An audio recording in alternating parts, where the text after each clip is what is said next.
భవోయం భావన మాత్ర. భవ అంటే సంసారం. ఈ సంసారం అంతా కూడా భావన మాత్రం, అంటే భావనలే, అంటే ఆలోచనలే. ఎవరి యొక్క ఆలోచనలు? మనసు యొక్క ఆలోచనలే. అయ్యా, మన మనస్సే ప్రపంచం. సంసారం అంటే వేరే ఏదో కాదండి, అంతా మన మనసు యొక్క భావనలే. అంటే మన మనసు ఎలా ఉంటే మన గతి అలా ఉంటుంది. మతిని బట్టే గతి ఉంటుంది అన్నారు పెద్దలు. మన మనసును బట్టే ఉంటుంది అంతా కూడా.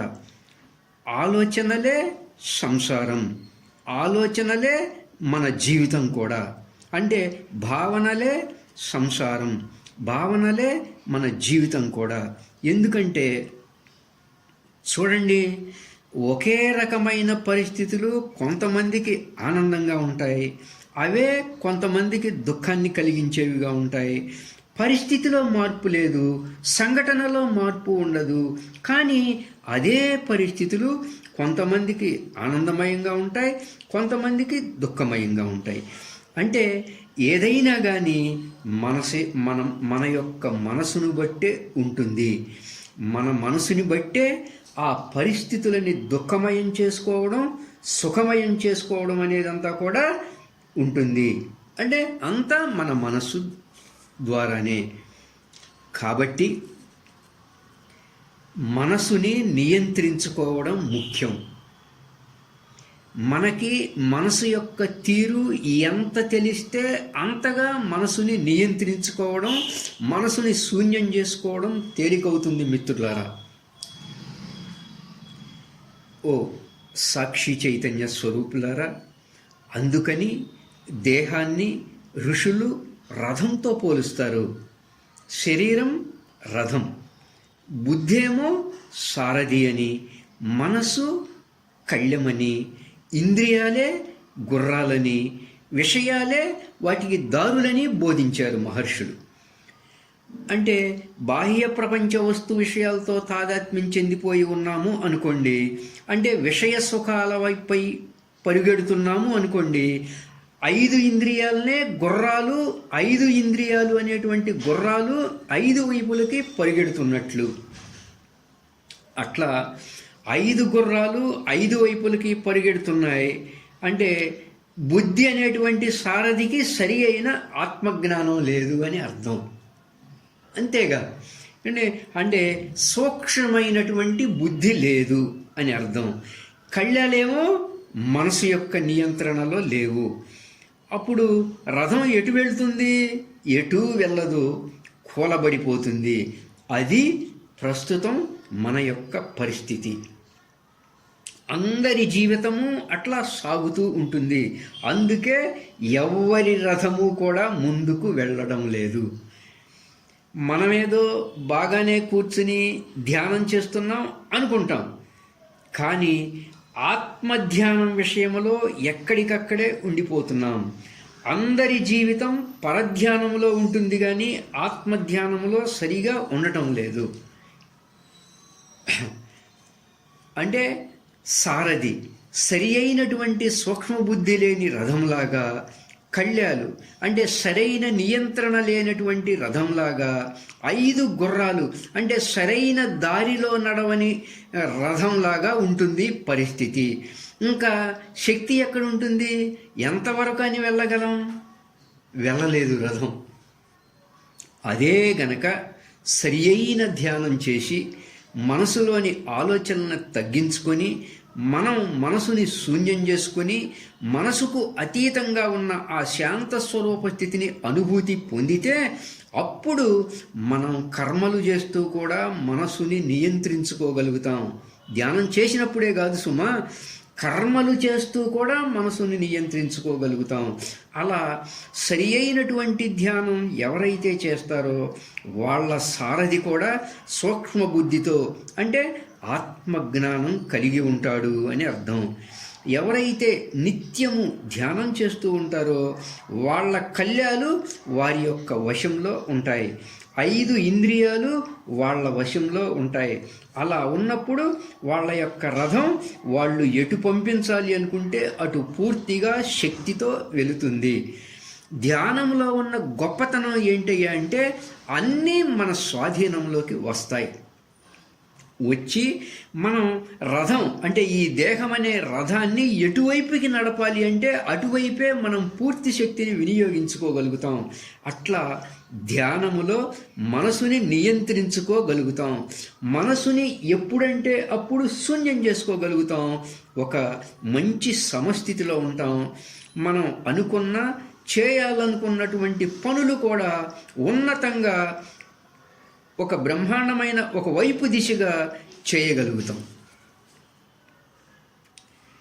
అలాగే ధ్యానులు ఎప్పుడూ కూడా శాకాహారం, హితమైన, మితమైన, శుచికరమైన ఆహారాన్ని తీసుకోవాలి. మనసుకు నచ్చినట్లుగా కాకుండా తక్కువ ఆహారంతో ఉన్నత కర్మల సామర్థ్యాన్ని పెంచుకోవడానికి సరిపడే ఆహారాన్ని తీసుకున్నప్పుడే ధ్యాన మార్గంలో ఉన్నత స్థాయికి పయనించగలం. ఒలింపిక్ పోటీల్లాగానే ధ్యానంలో కూడా పోటీలు ఉంటాయి మహాత్ములారా. అంటే అర్థం ఏంటి అంటే ఎవరు ఎక్కువ ధ్యానం చేస్తున్నారు అని. మనలో మనకే పోటీలు ఉంటాయి. ఎవరన్నా నేను రోజు 1 గంట ధ్యానం చేస్తున్నా అన్నారనుకోండి, ఇంకొకళ్ళు అంటారు అది కూడా ఒక ధ్యానమేనా, రోజు 1 గంటేనా, నేను రోజు 10 గంటలు ధ్యానంలో కూర్చుంటా అంటారు. అలాగే ధ్యానం చేస్తూ అనుభూతులు ఉంటాయి కదా, అసలు అనుభూతుల్లో ఉండే పోటీ ఇంకా దేంట్లోనూ ఉండదండి. ధ్యానంలో వచ్చిన అనుభూతులు కొందరు రాసుకోవడమే కాకుండా అందరికీ చెబుతూ ఉంటారు. ఒకరు చెబుతారు నాకు మనసులో ఫలానా అనుభూతి వచ్చింది అని. యువతల వాళ్ళు ఏమంటారయ్యా అంటే అయ్యో మీరు ఇంకా సాధన దశలోనే ఉన్నారా, మేమైతే అనుభూతి లోకాల్లోకి వెళ్ళిపోయాం, ఉన్నత లోకాల్లోకి వెళ్ళిపోయామని చెప్పుకుంటూ ఉంటారు. ఒకరు ధ్యానం చేస్తూ అంతా వెన్నెలలాగా ఉంది అంటారు. ఇంకొకరు అయ్యో నువ్వు ఇంకా అక్కడే ఉన్నావా, నేనైతే పొద్దున చంద్రుడి దగ్గరికి వెళ్ళి ఆ దగ్గరలో ఉన్న నక్షత్ర ప్రయాణం చేసి అక్కడ ఉన్న వారితో మాట్లాడాము, అలా ధ్యాన ప్రక్రియలో అక్కడ దాకా వెళ్ళాం, ఇదిగో ఇప్పుడు వచ్చాం, నువ్వింకా చాలా ఎదగాల్సి ఉంది, ఇలా అనుభూతుల్ని పంచుకుంటూ ఉంటారు. అనుభూతులు అనేవి ఎప్పుడైనా కానీ మనలో మనం పొందేవి. ఇతరులతో పంచుకోవడం అనేది మొదలు పెట్టేసరికి అహం వచ్చేస్తుంది. అహం వచ్చేసి అది పతనానికి దారితీస్తుంది. ఎప్పుడైతే ఎక్కడైతే అహం అనేది చేరిందో అప్పుడు ఇక అన్ని ధ్యాన స్థితుల్ని కోల్పోతాము, లేనివి కూడా చెప్పేసుకుంటూ ఉంటాము. అలా ఏ పుస్తకాల్లో చదివినవో, ఎక్కడో విన్నవో, ఎక్కడో చూచినవో వచ్చేస్తూ ఉంటాయి. ఒక్కో చోట చాలా ఎక్కువగా జరిగిపోతూ ఉంటాయి ధ్యానం క్లాసులు. ఏమండి అదే క్లాసులకి అందరితో పాటు ఒక కుక్క, పిల్లి, ఎలుక కూడా ఎప్పుడు వచ్చి కూర్చుంటాయి ఆ ధ్యానం క్లాసుల్లో. ఒకరోజు అంతర్జాతీయ ధ్యాన సదస్సు పెడతారు. ప్రపంచంలోని ధ్యాన పరులందరూ కూడా ఎవరి అనుభూతులు వాళ్ళు చెప్పుకోవాలి. ఆ కుక్క, పిల్లి, ఎలుక కూడా అక్కడికి వచ్చాయి. అందరూ ఎవరికి వారే వాళ్ళ అనుభూతుల్ని చెప్తూ ఉంటారు. ఇక్కడ ఈ మేనేజ్మెంట్ వాళ్ళు ఒక పిల్లిని పిలిచి, ఓ అమ్మ మా వల్లే నువ్వు ధ్యానం చేస్తున్నావు కదా, నీకు ఏదో అనుభూతులు వస్తూ ఉంటాయి కదా, నీకు ఎటువంటి అనుభూతులు వస్తూ ఉన్నాయని పిల్లిని అడుగుతారు. అప్పుడు పిల్లి ఏమంటుందయ్యా అంటే నేను అలా ధ్యానం చేస్తూ ఉంటే పైనుంచి ఎలుకలు పడుతున్నట్లుగా అనుభూతికి వచ్చింది అంటుంది. మరి పిల్లికి అంతకంటే ఏం అనుభూతి వస్తుంది చెప్పండి? ఆ తర్వాత కుక్కను పిలుస్తారు. అమ్మ మా వల్లే నువ్వు ధ్యానం చేస్తున్నావు కదా, నీకు ఏదో అనుభూతులు వస్తూ ఉంటాయి, నీకు ఎటువంటి అనుభూతులు వస్తున్నాయని ఆ ఎలుకను అడగంగానే, అంటే ఆ కుక్కను అడగంగానే, నేను బాగా ధ్యానం లోతుల్లో చేస్తున్నప్పుడు పైనుంచి ఎముకలు పడ్డట్టుగా అనుభూతికి వచ్చింది అంటుంది కుక్క. అంటే ఎవరి మనసుకు సరిపడా ఆ ఆలోచనలు, అనుభూతులు వస్తూ ఉంటాయి. అందుకని అవి వాస్తవములు కావు, అవి మనోకల్పనలు, మనసు యొక్క గారడి. వ్యావహారిక ప్రపంచం కానీ వస్తువులు కానీ కాదు నీకు బంధయోగ్యంగా ఉన్నది. నీ మనో ఆలోచనలు, నీ మనసు యొక్క సంబంధ గారడి, నీ కల్పన, నీ ఊహ, అవి నిన్ను బంధించేవిగా ఉన్నాయి. స్వరూపస్థితి పొందాలనుకున్న వారందరూ కూడా ప్రధానంగా వాటిని జయించాల్సి ఉంటుంది అండి. అందుకని అవేవి కూడా మీ స్వరూప సాక్షి స్థితికి తీసుకెళ్ళవు, పైగా ఆపేస్తాయి అండి. మానవ జీవిత లక్ష్యమైనటువంటి ఒక నిత్య ధ్యాన స్థితి అసలు రాదు. మానవ జీవిత లక్ష్యమైనటువంటి సమస్థితి అసలు రాదు. అందుకని మనకి ఏ అనుభూతులు వచ్చినా కానీ మనమే అట్లా అనుభూతిని పొందుతూ ఉంటాం. కానీ మిత్రులారా, ఈ ధ్యానం యొక్క లక్ష్యమైనటువంటి స్వరూప సాక్షి స్థితిని అవతలి దరిని మనం పొందాలి. అంటే ఆ సాక్షి స్వరూప స్థితిని పొందటమే లక్ష్యంగా చేసుకోవాలి. ధ్యానం యొక్క లక్ష్యం ఏంటి? సాక్షి స్వరూప స్థితిని పొందటం. అంటే బాహ్యంలో మనోదేహాలతో కర్మలు జరుగుతూ ఉంటాయి, జీవిత చక్రం అనేది తిరుగుతూ ఉంటుంది, అంతరంగం ఇరుసులాగా స్థిరంగా ఉండాలి. అంటే వచ్చిపోయే ఆలోచనలు కూడా ట్రాఫిక్ లాంటివి. అంటే ఎన్ని ఆలోచనలు వచ్చి వెళ్ళిపోతున్నా కానీ అంతరంగం ఒక సమస్థితిలో, నిత్య ధ్యాన స్థితిలో ఉండాలి. అది సాక్షితత్వం అంటే. సాక్షితత్వం అంటే అర్థం ఏంటి అంటే, మనం సాక్షి అంటే ఏమనుకుంటాం? మనం ఇతరులని చూడటం సాక్షి అనుకుంటాం. అది కాదు. సాక్షితత్వం అంటే నా మనసుని గమనించటం, నాతో పాటుగా ఈ దృశ్యాన్ని గమనించటం. అద్దంలో నాతో పాటుగా ఈ దృశ్యమంతా పడుతూ ఉంటుంది. సాక్షితత్వం అంటే అద్దంలోని ప్రతిబింబాన్ని చూస్తున్నట్లుగా ఉంటుంది. అంతరంగం అద్దం లాంటిది. అంటే నా స్వరూపం అద్దం లాంటిది. అద్దం ఎలా ఉంటుంది? ఎంతో నిర్మలంగా, స్వచ్ఛంగా, ప్రశాంతంగా ఉంటుంది. ఈ ప్రతిబింబాల్లో ఏ మార్పులు వచ్చినా కానీ, నాతో పాటు ఈ దృశ్యంలో ఎన్ని మార్పులు వచ్చినా కానీ అద్దాన్ని ఏమీ ప్రభావితం చేయవు కదా. అంతరంగం అంత సమస్థితిలో ఉండాలి. అది సాక్షితత్వం అంటే. సాక్షితత్వం అంటే సినిమా తెర నాతో పాటు ఈ దృశ్యాన్ని చూస్తున్నట్లు ఉంటుంది. మన అంతరంగం అలా ఉంటుంది. ఒకటే తెర ఉంటుంది.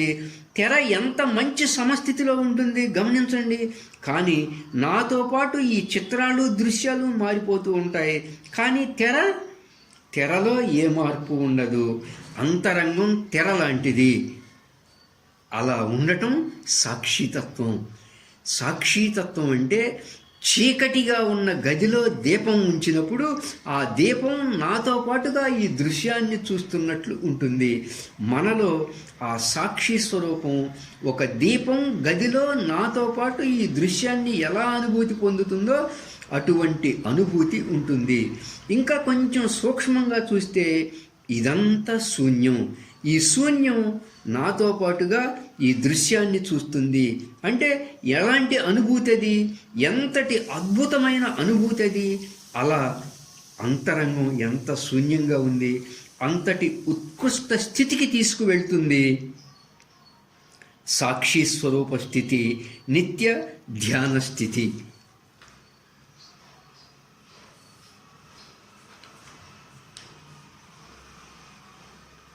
ధ్యానము అనేది అట్టి సాక్షి స్వరూప స్థితిని పొందటానికి మార్గం. అది ఏమండి, ప్రతిరోజు 1 గంట ధ్యానం చేస్తున్నాం అనుకోండి, అంటే ఆ గంట ఆకాశ స్థితిని పొందుతాం.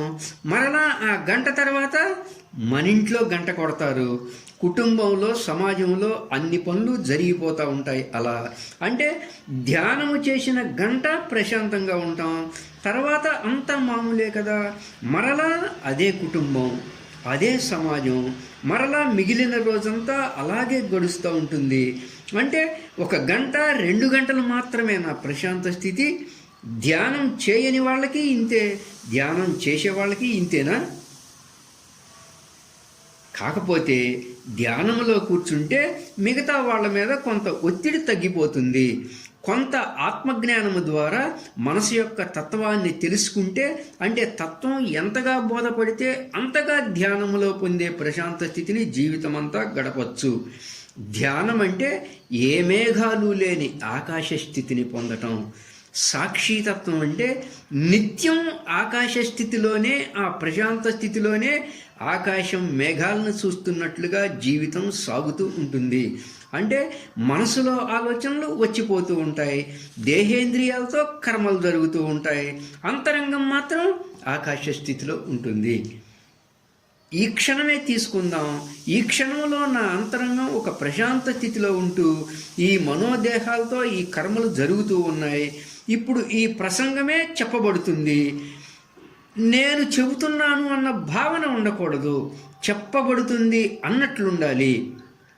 అంటే ఈ మనోదేహాలతో ఇది జరుగుతూ ఉన్నది, ఇది చెప్పబడుతుంది అన్నట్లుండాలి. ఈ మనోదేహాలతో ఈ కర్మలు అంటే వినటం, చెప్పబడటం ఇలాంటివి జరుగుతూ ఉంటాయి అన్న భావనలో ఉండాలి. ఈ మనోదేహాలతో ఏదైనా జరగనీగాక ఏ క్షణంలోనూ అంతరంగంలోని ప్రశాంత స్థితిని మనం కోల్పోకూడదు. కానీ అలా ఉంటామా? మనం ఉండం కదా. ఏవో కోరికలతోనో ఆకాశానికి నిచ్చెనలు వేస్తూ అవి పొందాలి ఇవి పొందాలి అని తిరుగుతూ ఉంటాం. మేఘాలు కమ్మేయటం వల్ల వెన్నెలని ఆకాశ స్థితిని అనుభూతి పొందలేం. ఎంత దట్టమైన ఆలోచనలతో మనసు నిండిపోతే అంత మనలోనే ఉన్న ప్రశాంత స్థితిని, ఆ వెన్నెలని కూడా అనుభూతి పొందలేము. అంటే ధ్యానం అనేది ఒక మార్గంగా ఆకాశ స్థితిని పొందటం కోసంగా ఉన్నది. సాక్షితత్వం అంటే జీవితమంతా నిత్యం ఆకాశ స్థితిలో ఉంటాం. సాక్షితత్వం అంటే జీవితమంతా ఒక నిత్య ధ్యాన స్థితిలో ఉంటుంది. అంటే అంతరంగం ఆకాశ స్థితిలో ఉంటుంది. ఆకాశం మేఘాల్ని గమనిస్తున్నట్లు మనము మన ఆలోచనల్ని, కర్మల్ని గమనిస్తున్నట్లుగా జీవితం సాగుతూ ఉంటుంది. మనం ఎప్పుడైనా ఋషులని, యోగుల్ని, ఆ స్థితిని పొందిన వారిని కనుక గమనిస్తే వాళ్ళ మనోదేహాలతో జరిగేవి జరుగుతూ ఉంటాయి. వాళ్ళ యొక్క అంతరంగం మాత్రం ఎప్పుడూ ప్రశాంత స్థితిలో, నిత్య ఆకాశ స్థితిలో ఉంటుంది, సాక్షి స్వరూప స్థితిలోనే ఉంటుంది. ఆ నిత్య ధ్యాన స్థితిని, ఆ సాక్షి స్వరూప స్థితిని పొందటమే మానవ జీవితం యొక్క లక్ష్యం. అంటే ఎలాగంటే దీనికి ముండకోపనిషత్తులో 2 పక్షుల కథ ద్వారా సాక్షితత్వం తెలుస్తుంది మనకి. ఒక చెట్టు పైన 2 పక్షులు ఉంటాయి. క్రింద పక్షేమో చేదు ఫలాలు దొరికితే వాటిని, తీపి ఫలాలు దొరికితే వాటిని తింటూ ఉంటుంది. అంటే మనలోని మనోదేహాలతో తాదాత్మ్యం చెంది జీవిత ఫలాలను అనుభవించే జీవత్వము క్రింద పక్షి. పైన ఉన్న పక్షేమో కేవలం క్రింద పక్షిని చూస్తూ ఉంటుంది. క్రింద పక్షేమో దొరికిన ఫలాలను తింటూ ఉంటుంది. సాక్షితత్వం అంటే పైన ఉన్న పక్షి క్రింద ఉన్న పక్షిని చూస్తున్నట్లు. అంటే ఒక సాక్షితత్వంతో ఈ మనోదేహాలతో మన జీవిత ఫలాలని అనుభవించే వాటిని గమనించే వాడిలాగా ఉండటం అని 2 పక్షుల కథ చెబుతారు అక్కడ. 2 పక్షులు మనలోనే ఉంటాయి. క్రింద పక్షి ఏంటంటే మనం మనోదేహాలతో చేసే కర్మలు, ఈ జీవిత ఫలాల్ని అనుభవిస్తూ ఉంటుంది. పైన పక్షి ఏమో సాక్షితత్వం. సాక్షితత్వంతో ఈ మనోదేహాల్లో జరిగే కర్మల్ని గమనిస్తూ ఉంటుంది. ఈ సాక్షితత్వాన్ని తెలుసుకోవడమే జ్ఞానోదయం. అంటే శ్రీకృష్ణ పరమాత్మ జీవితమంతా సాక్షితత్వంలోనే ఉంటూ ఆటలాగా తీసుకున్నాడు తన యొక్క జీవితాన్ని. రమణుల భగవాన్ల వారు తన యొక్క చివరి రోజుల్లో క్యాన్సర్ అనేటువంటి వ్యాధిని సాక్షితత్వంగానే చూస్తూ ఆనందంగా గడిపారు. జనక మహారాజుకు అన్నీ ఉన్నాయి, అన్నీ అనుభవించి కూడా దేనితోనూ సంగత్వం లేకుండా సాక్షితత్వంతో ఉన్నారు. సోక్రటీస్ గొప్ప తత్వజ్ఞానం ఉన్నవాడు. ఏమంటే తన భార్య చేసేటువంటి గిట్టని పనులను కూడా సాక్షి స్వరూప స్థితిలో ఉంటూ చివరక విషాన్ని కూడా ఆనందంగా స్వీకరించి సాక్షితత్వంతో ఉన్నాడు. అలాగే జీసస్ గారు, అలాగే శ్రీకృష్ణ పరమాత్మ, పరీక్షిత్తు, ప్రహ్లాదుడు, ఇంకా ఇంకా ఎంతోమంది వాళ్ళేంటో వాళ్ళకి తెలుసు, ఒక సాక్షితత్వంలో ఉన్నారు. అంతెందుకు సార్, అన్ని జంతువులు, పక్షులు, వస్తువులు సాక్షితత్వంతోనే ఉంటాయి. జీవిత చక్రం తిరుగుతూ ఉంటుంది, ఇరుసు స్థిరంగా ఉంటుంది. ఇరుసు స్థిరంగా ఉన్నట్లు మన అంతరంగం కూడా ఎప్పుడూ స్థిరంగా ఉండటం సాక్షి స్వరూపం. సాక్షితత్వం అంటే అదే. దాన్నే విట్నెస్ అన్నారు, దాన్నే అవేర్నెస్ అన్నారు. The core of spirituality is a witness అన్నారు. అంటే ఆధ్యాత్మికతకి మూలం సాక్షితత్వం అంటే రమణ మహర్షి గారు జ్ఞానోదయం పొందిన తర్వాత ఆయన అంతరంగం ఎప్పుడు నిత్య ప్రశాంతంగా ఉన్నది. జీవితం చివరి క్షణం వరకు కూడా చిరునవ్వుతోనే ఆయన మరణాన్ని సైతం సాక్షిగా చూస్తారు. మనోదేహాల్లో మృత్యువును సైతం సాక్షిగా చూస్తారు వాళ్ళు. ఆ భావం రావడం జ్ఞానోదయం. అంతటి సాక్షితత్వాన్ని రమణ భగవాన్లు వారు పొందుతారు. జీవితమంతా అలా ఆనందంగా, ప్రశాంతంగా, నిశ్చలంగా సాగుతూ ఉంటుంది. మనోదేహాల్లో జరిగేవి జరుగుతూ ఉంటాయి అన్నట్లు ఆ భావంతో ఉంటారు. ఆయన పొందింది ఒక నిత్య ధ్యాన స్థితి. మనకి అష్టావక్రుడు చెప్పిన ఒక సాక్షితత్వ స్థితి ఆయన పొందింది. మనోదేహాలకి అతీతంగా ఉంటాయి ఆ స్థితులన్నీ కూడా. ధ్యానం అంటే గర్భగుడి ప్రవేశం. ధ్యానం అంటే మనం వేసుకున్న ముసుగులన్నీ తొలగించుకోవడం. ధ్యానం అంటే ఆకాశ స్థితిని పొందటమే ధ్యానం అంటారు. ధ్యానం అంటే ఎరుకతో కూడిన సుషుప్తిని ధ్యానం అంటారు.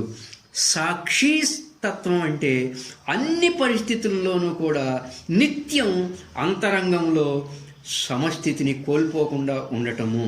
సాక్షితత్వం అంటే అంతరంగంలో ఎప్పుడు నిత్యం సమస్థితిలో ఉండటం, నిత్య ధ్యాన స్థితిలో ఉండటం. సాక్షితత్వం అంటే భిన్నత్వంలోని ఏకత్వాన్ని ప్రతి క్షణము దర్శించగలగటం. సాక్షితత్వం అంటే అంతరంగం నిత్యం నిత్యం ఆకాశ స్థితిలో ఉండటం. అంతరంగం ఆకాశంలా నిర్మలంగా, ప్రశాంతంగా ఉండటం సాక్షితత్వం. జీవితమంతా ఆకాశం మేఘాలను చూస్తున్నట్లుగా ఉండటం సాక్షితత్వం. అదే నిత్య ధ్యాన స్థితి, అదే నిత్య ముక్త స్థితి. దాన్నే నిత్య ఆనంద స్థితి అన్నారు. అదే మానవ జీవితం యొక్క ముఖ్య ఏకైక లక్ష్యం. ఆధ్యాత్మికం యొక్క మూలం అదే. ధ్యానం ఒక మార్గంగా మనం ఆ సాక్షితత్వాన్ని పొందాలి. ధ్యానం లేకుండా సాక్షితత్వాన్ని పొందలేం. సాక్షితత్వాన్ని పొందితే ధ్యానం యొక్క అవసరం ఉండదు. అయితే ధ్యానం అనేది చేసేది కాదండి, గుర్తుపెట్టుకోండి. అది జరిగేలా మనోదేహాల్ని సిద్ధం చేయాలి. అలా సాక్షితత్వం అంటే ధ్యానం అంటే గాఢ సముద్రపు లోతుల్లో ఉన్న ఆ ప్రశాంత స్థితిని పొందటం. సాక్షితత్వం అంటే ఆ గాఢ సముద్రపు లోతుల్లోనే మన అంతరంగం ఎప్పుడూ ఉంటూ, అంతరంగం గాఢ సముద్రపు లోతుల్లో నుంచి అలల్ని గమనిస్తున్నట్లుగా ఉంటుంది. అది సాక్షితత్వం అంటే. మన అంతరంగం ఎప్పుడు ఆ ప్రశాంత స్థితిలోనే ఉంటుంది. కానీ మనోదేహాల్లో జరిగే కర్మలు జరుగుతూ ఉంటాయి. బాహ్యంలో సుఖం కలిగించే సంఘటన వచ్చింది, ఒక అల వచ్చి వెళ్ళిపోయింది. బాహ్యంలో దుఃఖం కలిగించే సంఘటన వచ్చింది, ఒక అల వచ్చి వెళ్ళిపోయింది. ఈ అలల్ని చూచేవాడిలాగా మనం ఉంటాం. మన మనోదేహాల్లో కూడా మార్పులు జరుగుతూ ఉంటాయి. బాల్యం ఒక అల వచ్చింది, యవ్వనం ఒక అల వచ్చింది, వృద్ధాప్యం ఒక అల వచ్చింది. అలల క్రింద వచ్చాయి. అలల్ని చూచేదానిలాగా ఉంటుంది సాక్షితత్వం. అలాగే మన మనసు ఆలోచనలు అలల్లా వచ్చి వెళ్ళిపోతూ ఉంటాయి. ఆ ఆలోచనల్ని గమనించే దానిలాగా ఉంటుంది సాక్షితత్వం. సాక్షితత్వమే ఆధ్యాత్మికత మూలం.